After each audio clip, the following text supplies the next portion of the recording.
But actually perception is reality, and you owe it to your business to be out there promoting what your business is doing and not worrying about it looking like you're self-promoting.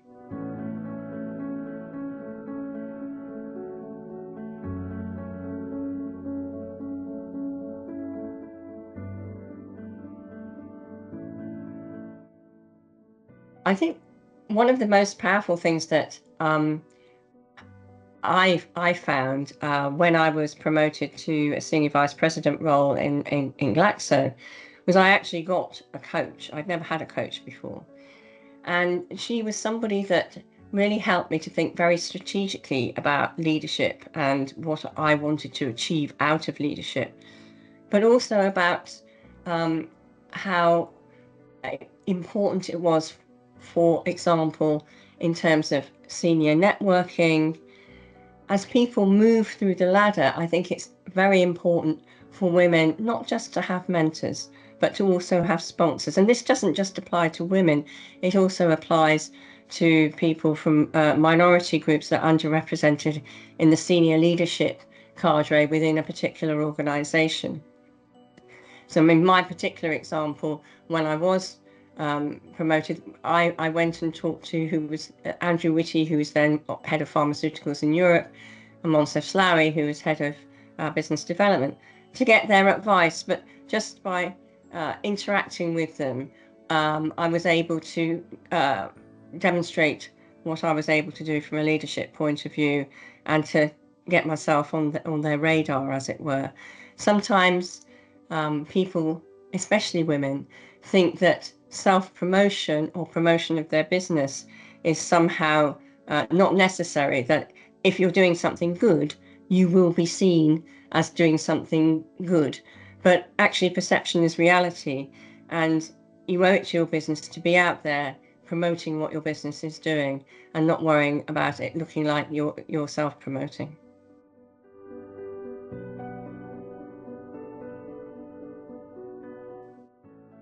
I think one of the biggest challenge is a lack of role models. When I was headed up the BBSRC, which is one of the research councils in the UK, and we were looking at representation across biosciences, which traditionally should have about 36% of eligible PIs, and people eligible to apply for grants. Women, we only found that 22% routinely of the applicants were women, but in terms of ethnic minorities, it was much lower.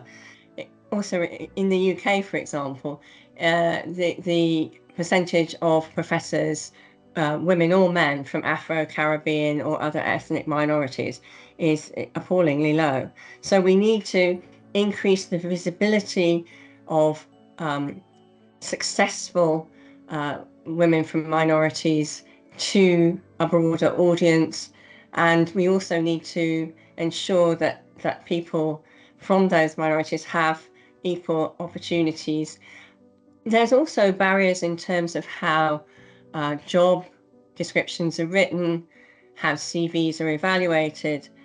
I remember being on a senior board in one of the government departments and appointments board, and the way that an Asian male interviewee responded, which was of course much more consensual, much less I did this, I did that, it was my team rather than myself, versus the other white male applicants, meant that the other applicant and the other members of the panel, who were also white male, tended to devalue the response because it was not in the same way as they would have given it. And yet what the gentleman in question was talking about was equally valuable. So we have to be very careful about these unconscious biases in terms of selection panels and how we evaluate CVs for promotion, etc.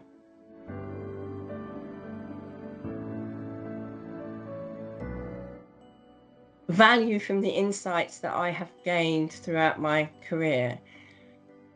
To me, the most important thing, if you've got experience, whether it's good or bad experiences, is being able to share them with people so that people can take what they need out of those experiences and use them and learn from them in their everyday life. One of the, the saddest things for me is when I hear of people doing things which we've known in the past would not work because they hadn't talked to people and found out, what it is about certain situations that really works. And the other thing I take is that for me personally, being in the area I am today, whether it's AI or it's life sciences, it's one of the most exciting prospects. I wish I was like 50 years younger and just starting out my career, because this potential to solve problems around climate change, around diseases, around social care with these new technologies is just tremendous. And if I can light a spark so that people think, oh, that might be quite an interesting thing to do, or let's really embrace this and see what we can do, then I'd be really happy.